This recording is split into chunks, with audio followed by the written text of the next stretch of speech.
Branded پہنی ہو تو عظمت والا ہوتا ہے. میرے کریم آقا امام الانبیاء صلی اللہ تعالی علیہ وسلم کے قلب انور پر نازل ہونے والے قرآن میں اللہ نے فرمایا بندے کی قیمت نیکی کی وجہ سے ہوتی ہے. بندے کی قیمت اس کے تقوی کی وجہ سے ہوتی ہے. اللہ فرماتا ہے ان اکرمکم عند اللہ اتقاکم، تم میں جو زیادہ تقوی والا ہے چاہے وہ جوتیوں کے پاس بیٹھا ہو وہ اللہ کے ہاں زیادہ عزت والا ہے. تو ابھی بات کی مجھ سے پہلے سارے حضرات نے کہ بھائی صاحبہ بہت نیک تھی، صالحہ تھی، رسول اللہ صلی اللہ علیہ وسلم کی نعت پاک پڑھتی تھی. یہ بات تو سارے گواہی دے رہے ہیں جی. اور میں آپ کے ایک حدیث سناتا ہوں گواہی پر. ابھی آپ نے گواہی دے دیا، میں گواہی پر ایک حدیث سناتا ہوں. میرے کریم آقا امام الانبیاء صلی اللہ تعالی علیہ وسلم نے ارشاد فرمایا، مشکات کتاب الجنائز میں یہ حدیث موجود ہے. میرے کریم آقا نے ارشاد فرمایا ایک جنازہ گزرا، لوگ کہہ رہے تھے چنگا ہویا مر گیا، چنگا ہویا مر گیا، جان چھوٹ گئی. کریم آقا امام الانبیاء کی زبان اقدس سے نکلا واجبت، واجب ہو گئی. ثم مروا بجنازۃ، مرہ یمر پتہ نا لازم ہے. ثم مروا بجنازۃ، پھر کچھ دنوں کے بعد ایک اور جنازہ گزرا، لوگ کہہ رہے تھے یار بندہ چنگا سی. جیسے آپ نہیں کہہ رہے مائی صاحبہ ہیں، مائی صاحبہ بہت اچھی تھی، بہت نیک تھی، صالحہ تھی، اور آستانہ پر جا کر خدمت کرتی تھی، نعت پاک پڑھتی تھی. ثم مروا بجنازۃ، پھر کچھ دنوں کے بعد ایک اور جنازہ گزرا، لوگ کہہ رہے تھے یار بندہ چنگا سی. میرے کریم آقا نے فرمایا واجبت، واجب ہو گئی، واجب ہو گئی. جناب فاروق اعظم رضی اللہ تعالیٰ نے پوچھا ما وجبت یا رسول اللہ، یا رسول اللہ کیا واجب ہوا ہے، کیا واجب ہوا ہے یا رسول اللہ، کیا واجب ہوا ہے. میرے کریم آقا نے ارشاد فرمایا جس کی لوگ برائیاں بیان کر رہے تھے اس پر دوزخ واجب ہو گئی تھی. کیا واجب ہو گئی تھی؟ اور دعا کرو تو اڈے جان تو بعد کوئی تہاڈی برائی نہ کرے. اور نبی پاک صلی اللہ تعالی علیہ وسلم نے اس بات پر پابند کیا حسنوا موتاکم، اپنے مردوں کی تحسین کیا کرو. اگر اچھا نہ بھی ہو تو اچھا کہا کرو. بفرض محال کوئی کسی سے زیادتی کر گیا، وہ بھی کہ نہیں یار اچھا تھا، کیونکہ آج تو کسی کو اچھا کہے گا کل تیرے جانے پر کوئی تجھے اچھا کہے گا. اور اسی اچھا کہنے پر کیا ہوگا بھی سنیے، حدیث کامل کرتا ہوں. میرے کریم آقا نے ارشاد فرمایا انتم شہداء اللہ فی الارض، تم زمین پر اللہ کے گواہ ہو، تم زمین پر اللہ کے. اب سارے موجود ہیں، مجھے آپ بتائیے جنت میں جانے کا معیار کیا ہے؟ نیکیاں. جنت میں جانے کا معیار کیا ہے؟ نیکیاں. دوزخ میں جانے کا سبب کیا ہوگا؟ گناہ، بدکاریاں. تو جو جنت میں جانے کا سبب نیکیاں ہیں، تو نبی پاک صلی اللہ تعالی علیہ وسلم تو فرما رہے ہیں انتم شہداء اللہ فی الارض، تم زمین پر اللہ کے گواہ ہو. اس کا مطلب ہے نیکیاں جو ہیں وہ نہیں، لوگوں کی گواہیاں ہیں. لیکن مسئلہ وہی ہے اصل میں، ذرا دوسرے لفظوں میں حضور نے بیان کر دیا کہ اصل نیکی کیا ہے. لوگوں کو خوش کرنا، لوگوں کے ساتھ اچھے اخلاق سے پیش آنا، یہ بہترین نیکی ہے. حسن اخلاق. کوئی بندہ بہت تہجد گزار ہے، ساری رات قیام کرتا ہے، چڑچڑا، ٹھیک ہے چلو چڑچڑا ہے، صبح کو روزہ رکھتا ہے، رات کو قیام کرتا ہے، اس کے مقابلے میں اچھے اخلاق والا، رسول پاک نے فرمایا اچھے اخلاق والا صائم الدہر سے قائم اللیل سے اجر میں بڑھ جاتا ہے. اس لیے خدا کے لیے اپنی گواہیاں اچھی کر لو. کیا کر لو؟ آج مائی صاحبہ کتنی خوش نصیب ہے، ساری مسجد بھری ہوئی ہے اور سارے ان کو گواہیاں دے رہے ہیں کہ وہ مائی صاحبہ اچھی تھی. اور تم تو اللہ کے گواہ ہو، اور جو اللہ کا گواہ ہوتا ہے اللہ اس کی گواہی کو قبول فرماتا ہے. اللہ اپنے گواہ کی گواہی رد نہیں فرماتا. اب سنیں ذرا، آج کل پریشانی یہ ہے کہ نبی پاک صلی اللہ تعالی علیہ وسلم کی مسجد بھی بند ہو گئی ہے. پریشانی کی نہیں؟ خانہ کعبہ بند ہو گیا. جو اصل مراکز ہیں شفا کے جو سب سے بڑے شفا خانے ہیں، سب سے بڑا شفا خانہ بیت اللہ ہے۔ بیمار وہاں جاتا ہے، 7 چکر لگائے اللہ بیماریاں ختم فرما دیتا ہے۔ رج مار کے آبِ زمزم پیے، سارے کورونے دوڑ جائیں۔ انہوں نے پہلے باندھی اس کو کیا ہے۔ پھر در مصطفیٰ مدینہ شریف جب حضور گئے تھے تو کیا نام تھا؟ اور حضور تشریف لے گئے تو کیا نام ہو گیا؟ اوے وہ خاک شفا بن گئی جہاں قدم مصطفیٰ لگ گیا۔ حضور صلی اللہ تعالی علیہ وسلم ابھی قباء شریف میں تھے، ایک صحابی حاضر ہوا، یا رسول اللہ میں نے رات کو خواب دیکھا ہے۔ کیا خواب دیکھا؟ یا رسول اللہ، ایک مائی تھی، گندے کپڑے تھے، بڑی بری شکل تھی، بال بکھرے ہوئے تھے، اور چیخیں مارتی ہوئی مدینہ سے نکل گئی، شہر سے نکل گئی۔ فرمایا مبارک ہو، اللہ نے بیماریاں نکال دی، بیماریاں نکال دی ہیں۔ کوئی بیمار پہلے کوئی تندرست اس شہر میں جاتا تو بیمار ہو جاتا، جب حضور چلے گئے تو کیا ہوا؟ بیمار چوک کے لے آندے مدینے پاگا ٹھیک ہو جائے۔ تو وہ دارالشفا زال میں تم نے بند کیا، اور آج مسجدوں کے حوالے سے بھی ہمیں منع کر رہے ہیں، یار تراویحاں پڑھن نہ آئو۔ 150 علماء نے جامعہ نعیمیہ سے یہ فتویٰ جاری کیا، اخبارات میں موجود ہے، میڈیا پہ چلا، کہ اگر گورنمنٹ نے رمضان المبارک میں مساجد بند کرنے کی کوشش کی تو ہم احتجاج کریں گے اور ہم اس کے خلاف نکلیں گے۔ اللہ کا شکر ہے سلو ہو گئی ہے، صدر صاحب نے کہہ دیا یار آ جاؤ سارے، اس لیے کہ رمضان المبارک میں شیطان کو باندھ دیا جائے گا۔ آج کل تو کھلا ہے نا، یہ ہونا ہی ختم ہونا ہے، تو کئی بندے کھانا کھان تو پہلے یا بعد نماز نہیں پڑھنی، کہ نہیں یار ذرا جلدی اسی نارول جا کے پڑھ لیں گے، اتنے جا کے پڑھ لیں گے، تو پڑھنی سجدانو شیطان نے کھچ کے لے جانا۔ تو میرے آقا نے ارشاد فرمایا رمضان جے تے شیطان بچ جانا نا، جنہوں نے نہیں آنا انہوں نے بھی آنا ہے۔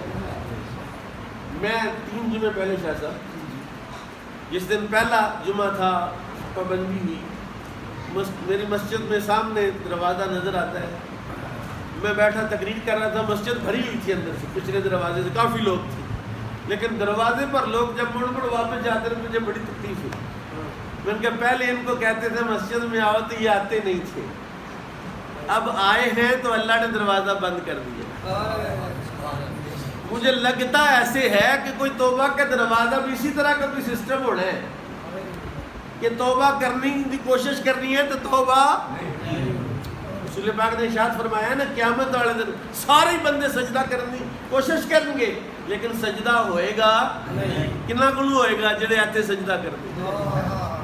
تو جس مائی دے ختم تے بیٹھے ہیں مائی دے پہلے سجدے چل جانا، کیونکہ سجدہ کرنا لی گئی نا، دعا کو ایسی بھی اس طرح سجدہ کرنا لے جائیے۔ نشکر لی والی والدی، میں مدینہ کا ذکر کر کے بڑی دور نکل آیا، میں مدینہ لے جانا چاہتا ہوں آپ کو۔ میرے کریم آقا نے ارشاد فرمایا ما بین بیتی و منبری روضۃ من ریاض الجنہ، جو جگہ میرے گھر اور میرے منبر کے درمیان ہے یہ جنت کی کیاری ہے، مدینہ جنت ہے۔ کہتے مر کے جنت میں جانا، میں نے کہا نہیں، میرے آقا کے در انور پر جاؤ تو زندہ ہی جنت میں جا سکتے ہو، زندہ ہی جنت میں جانے کا موقع ہے مدینہ میں۔ ما بین بیتی و منبری روضۃ من ریاض الجنہ، لیکن میں آج ایک اور ریاض الجنہ کی بات کرنا چاہتا ہوں۔ وہاں جانے کے لیے ویزا لینا پڑتا ہے، ٹکٹ لینا پڑتا ہے، پیسے لگانا پڑتے ہیں۔ میں آج ریاض الجنہ وہ بتاؤں گا جو بغیر ٹکٹ کے ہے، بغیر ویزے کے ہے۔ وہ کون سا ریاض الجنہ ہے؟ ہائے ہائے، جس گھر میں ماں ہے وہاں ریاض الجنہ ہے۔ سمجھے نہیں آپ؟ سمجھے نہیں آپ؟ میں کنگن ہے کہ دیکھو نعرہ تکبیر، نعرہ رسالت، یا رسول اللہ، نعرہ تحقیق، نعرہ حیدری۔ میرے آقا نے ارشاد فرمایا الجنت تحت اقدام الامہات، جنت ماں کے قدموں کے نیچے۔ سچی گل کریں، مسیدے بیٹھے ہو، ذرا ہاتھ کھڑا کرو کنے کنے اس جنت نو چومے۔ کئیوں تو شرم آندی ہے نا، نبی پاک صلی اللہ تعالیٰ علیہ وسلم کی خدمت میں ایک صحابی حاضر ہوئے، یا رسول اللہ میں نے منت مانی تھی میرا فلاں کام ہو جائے تو میں جنت کی چوکھٹ کو بوسہ دوں گا، اللہ نے کم کر دیتا ہے، مجھے جنت بتائیے میں جا کے چوکھٹ کو بوسہ دینا چاہتا ہوں، فرمایا جا اپنی ماں کے پاؤں چھو۔ اللہ اللہ، اس سے آپ نے مسئلہ حل کر دیا۔ کیا بات، اس نے کہا یا رسول اللہ میری اماں تے فوت ہو گئی، میری اماں تے بہت ہو گئی۔ حضور نے فرمایا ماواں مردیاں نہیں ہوئے، ماواں نہیں مردیاں، ماں مرتی نہیں ہے، ماں مرنے کے بعد بھی زندہ رہتی ہے، میرے نبی نے فرمایا ہے، فرمایا جا اپنی ماں کی قبر پر چلا جا، اس کو پاؤں کی طرف سے چوم لے، تجھے جنت کی چوکھٹ کو چومنے کا اللہ اجر عطا فرما دے۔ یعنی ماں کی قبر جو ہے، نعرہ تکبیر، نعرہ رسالت، نعرہ تحقیق، نعرہ حیدری، آستانہ علیہ ڈونگی شریف۔ جو بندہ پریشان ہے، روزگار کی وجہ سے پریشان ہے، کاروبار کی وجہ سے پریشان ہے، صحت کی وجہ سے پریشان ہے، اگر اس کی ماں حیات ہے جا کے آج ہی اپنے ماں کے قدموں میں گر جائے، ماں کے قدموں کو بوسہ دے، اور اس وقت تک ماں کے قدموں میں گرا رہے جب تک ماں نہ اٹھائے۔ میں آپ کو اپنا ذاتی تجربہ عرض کر رہا ہوں، میرے والد گرامی اللہ ان کو لمبی زندگی عطا فرمائے، وہ جب میں نے ادارے کی سنگ بنیاد رکھا ناروال میں، وہ تشریف لائے، سنگ بنیاد میں نے ابا جی سے رکھوایا، ڈاکٹر صاحب بھی تشریف لائے جامعہ نیمیا سے، تو ابا جی جب گاڑی سے نیچے اترے میں نے جا کے بھرے مجمع میں ان کے پاؤں چومے، ان کے پاؤں چومتا ہوں، آج بھی چومتا ہوں، اور طریق ہوا ہے، اللہ کا فضل عظیم ہے کہ باپ کا دل ٹھنڈا ہے، اللہ کی بڑی رحمت ہے۔ جس بندے پر ماں کا اور باپ کا دل ٹھنڈا ہو اسے دنیا کی کوئی طاقت روک سکتی نہیں۔ وہ جو والا حضرت کا شعر ہے نا، پورے قد سے جو کھڑا ہوں تو تیرا ہے، مجھ کو جھکنے نہیں دیتا ہے سہارا تیرا یا رسول اللہ۔ اوے ماں باپ کا جو وجود ہے یہ بھی رسول اقدس صلی اللہ علیہ وسلم کا فیض ہے۔ ماں باپ کو رسول اللہ سے توڑو نہیں جوڑو، کیونکہ رسول اکرم نے فرمایا ہے فاروق اعظم کو، فرمایا جو اپنے باپ کے چہرے کی طرف محبت سے دیکھے اللہ ایک حجر کبر ایک عطا بتاؤ۔ یا رسول اللہ میں 100 وری دیکھا، فرمایا اللہ کے خزانے میں کوئی کمی، وہ 100 حج اور 100 عمروں کا ثواب عطا فرمائے۔ اس لیے ماں کے پاؤں چومو، کوئی پریشانی ہے میں گارنٹی دیتا ہوں پریشانی ختم ہو جائے گی، کیوں کہ رب کائنات نے ارشاد فرمایا، رب کائنات کے حبیب نے ارشاد فرمایا رضا الرب فی رضا الوالد، رب کی رضا کہاں ہے؟ اے بابا جی تہجد پڑھتے، بڑے بابے نے اس مسجد میں تہجد پڑھتے، نیک نمازیں پڑھتے، تہجد پڑھتے، ذکر فکر کرتے، گارنٹی کوئی نہیں اللہ راضی ہویا کہ نہیں ہویا؟ پتا کسے نو؟ آؤ میں تمہیں گارنٹی بتاؤں کہ میں گارنٹی سے کہتا ہوں رب راضی ہو جائے گا، کیونکہ میرے آقا نے گارنٹی دی۔ جو یہ جاننا چاہتا کہ کیا میرا اللہ مجھ سے راضی ہے یا ناراض، اپنے ابے نال اپنے تعلقات چیک کر لے، اگر اس کا باپ اس پر راضی ہے تو میں گارنٹی دیتا ہوں رسول اکرم نے فرمایا اس کا رب بھی اس پر راضی ہے، کیونکہ رضا الرب فی رضا الوالد، رب کی رضا باپ کی رضا میں ہے، اور رب کی ناراضگی باپ کی ناراضگی میں ہے۔ تو یہاں والدین ماں اور باپ بڑھیاں دے پیچھے لا کے ماواں دی گلاں نہ منن والے جڑے لوگ نے، اور بڑھی پھر لب جدی ماں نہیں لبدی، انشکر لی ولی والدی، میرے رب نے ارشاد فرمایا میرا شکر ادا کرو، کو یا اللہ تیرا شکر ہے، بولو یا اللہ تیرا شکر ہے۔ اللہ کہتا میں شکر قبول نہیں کروں گا، میرا شکر ادا کرنا ہے، من لم یشکر الناس لم یشکر اللہ، جو لوگوں کا شکر ادا نہیں کرتا وہ رب کا شکر ادا، اور لوگوں میں سب سے زیادہ جس کے شکر کا جو حقدار ہے شکر ادا کرنے کا وہ ماں ہے اور باپ ہے۔ اللہ نے فرمایا نشکر لی ولی والدی، میرا شکر ادا کرنے پہلے ماں باپ کو شکر ادا کرو۔ اگر ماں باپ کا شکر ادا کر لیا، آج کل انشورنس بڑی کرا دیں، بیمہ پالیسی، وہ بھی جناب بڑی پول بند ہے جناب، جب تسی مار بھی جاؤ تو تواڈے بچے بھوکے نہیں مرن لگے، کہتی ہے نا۔ میں قرآن عزیز کی ایک آیت پڑھنے لگا ہوں، پڑھے ذرا زور سے کہے سبحان اللہ۔ میرے آقا کی قلب انور پر نازل ہونے والا قرآن، اللہ فرماتا ہے کان ابوہما صالحا، اور جو بندہ نیک آدمی ہو اس کی اولاد کبھی بھوکا مر سکتی۔ کان ابوہما صالحا واما الجدار فکان لغلامین یتیمین فی المدینۃ وکان تحتہ کنز لہما وکان ابوہما صالحا فاراد ربک ان یبلغ اشدہما ویستخرج کنزہما۔ اللہ تعالیٰ نے 2 نبی بھیجے ہیں جن کا باپ نیک آدمی تھا، اس کے خزانے کی حفاظت کے لیے 2 نبی بھیجے، جناب خضر علیہ السلام کو بھیجا، جناب موسیٰ کو بھیجا، اور جا کے دیوار سیدھی کر کے آئے۔ جناب موسیٰ نے کہا جناب کو بھوک لگی ہے تو کھانا تو دیا نہیں، گاؤں والوں نے ان سے مزدوری لے لیتے۔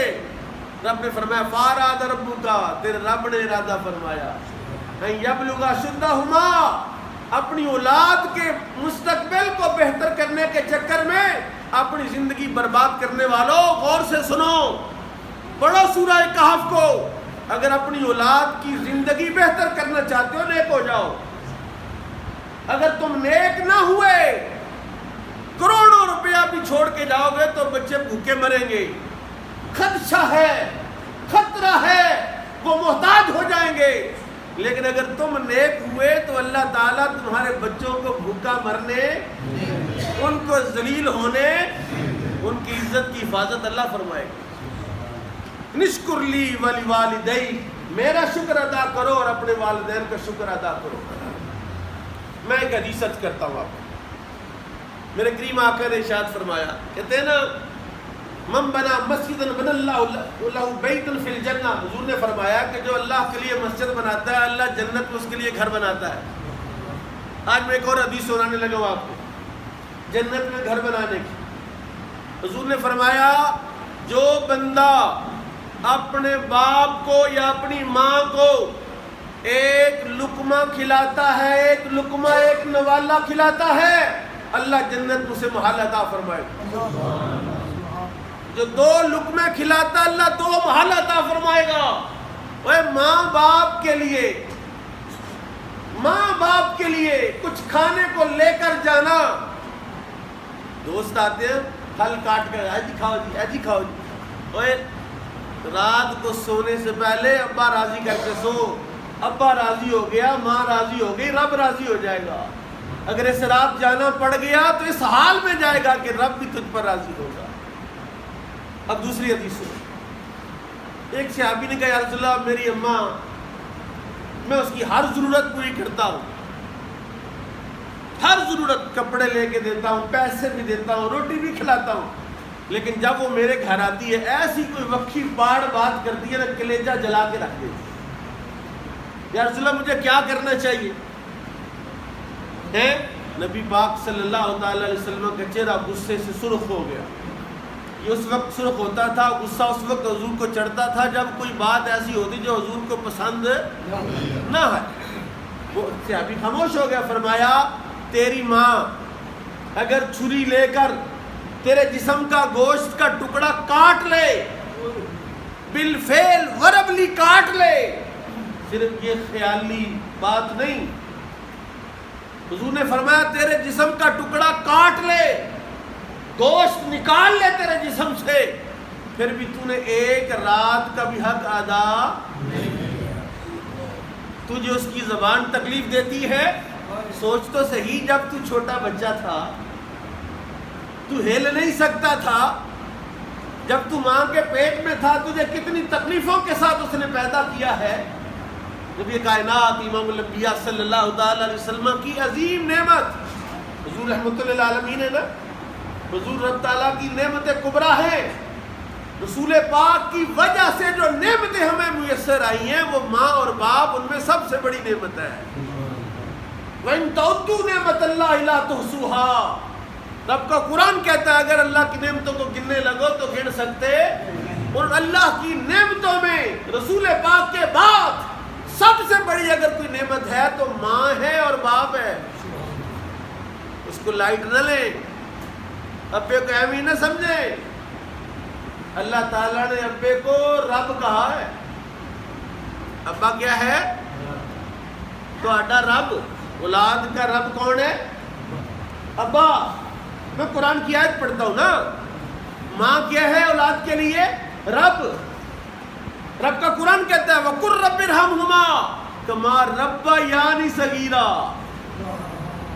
کہ جتنی مرضی خدمت کر لو, اس کے بعد ہاتھ اٹھا کے دعا کرو یا اللہ جتنی خدمت کرنی چاہیے تھی کر نہیں سکا, جتنی خدمت کرنی چاہیے تھی کر نہیں سکا. یہاں ایک نقطہ آ گیا ہے, قابو آ گیا نقطہ. ماں باپ کی محبت ایسی چیز ہے کہ اللہ نے اپنی محبت کو بیان کرنے کے لیے ماں کی محبت کا استعارہ استعمال کیا کہ رب تعالیٰ بندے سے کتنی محبت کرتا ہے؟ 70 ماؤں کے برابر. کتنی ماؤں کے برابر؟ 70. اس کا مطلب میرے اللہ نے اپنی محبت تیرے ساتھ سمجھانے کے لیے ماں کی محبت کو بیان فرمایا استعارہ کے ساتھ. اور پھر فرمایا میں تمہارا رب ہوں تو میری ربوبیت کا ذائقہ چکھنا ہے. کہتے ہیں ہاں جی جنت میں پھل کیسے ہوں گے, ذرا کچھ کھاؤ تو صحیح. کہتے ہیں انار کھاؤ, اس میں ایک دانہ جنت کا ہوتا ہے. اور رب کے رب ہونے کا چسکا کہاں سے ملے گا؟ جو ماں اور باپ کی بے لوث محبت ہے یہی رب کی رب ہونے کا چسکا ہے. بے لوث ماں کو اگر پتا ہو نا اس کنجر نے اپنی بڈی لے کے نکل جانا ہے تو مینو کار کر لیا چڑھ جانا جو کہ باہر چھوٹے, لیکن وہ پھینکے گی نہیں, کیونکہ رب تعالیٰ نے اپنی محبت اس کے دل میں ڈال دی. وَقَانَ أَبُوهُمَا صَالِحًا, کا باپ نیک آدمی ہے. اشْكُرْ لِي وَلِوَالِدَيْكَ, یہ 2-4 باتیں ہیں جو میں نے آپ کو سمجھائی ہیں. بھائی صاحبہ نیک صالحہ خاتون تھی, میں چاہتا ہوں ہم سارے نیک ہو جائیں. کون کون چاہتا نیک ہو جائے؟ جی اگے کاری صاحب ہاتھ کھڑا کران دے میری باری تو نکی ہون دیا ہے. نیک ہونا چاہتے ہو تو آج ہی اپنے ماں باپ کو راضی کر لو جا کے, اور جن کے ماں باپ فوت ہو گئے ہیں آج ہی اپنی ماں کی قبر پر جاؤ. میں کہتا ہوں کسی بندے کے بارے میں دیکھ رہے ہیں اماں نے تعلقات کیسے نہیں, اماں کی قبر چیک کرو جا, یہ گوڈے گوڈے کہاں چڑھے آتے ہیں, قبر ٹہ گئی ہے, سیلاب نال بہ گئی ہے, انہوں لمحہ پالو. اس کا مطلب ہے زندگی میں بھی اس نے ماں کو لفٹ نہیں کرائی. میں نے کہا ماں مرتی نہیں ہے, اپنے ماں اور باپ کی قبر کو سنوار کے رکھو. صوفیاء نے لکھا ہے یہ مسئلہ, یہ بات کتاب الروح میں ابن قیم نے بھی لکھی ہے کہ جو اپنے فوت شدگان کے ساتھ تعلقات قائم کرنا چاہتے ہیں ایسے وقت میں جائے جب لوگوں کا رش نہیں ہوتا, اس کی قبر سے تنکے پکڑ کے سائڈ پر کرے, قبر کو ذرا سیدھا کرے, 8 دن جائے مسلسل, تو جو روح کا تعلق روح کے ساتھ ہے وہ پھر جڑ جائے گا. زندگی میں جسم کا تعلق جسم کے ساتھ تھا, اب روح کا تعلق روح کو پتہ چلے گا یہ روح روز آتی ہے, میری کچھ لگتی ہے. اس لیے جسم کا تعلق جسم کے ساتھ اگر ٹوٹ بھی جائے روح کا تعلق ٹوٹتا. اللہ تعالیٰ مجھے اور آپ کو اپنے ماں باپ کا شکریہ ادا کرنے کی توفیق بخشے. وما علیہ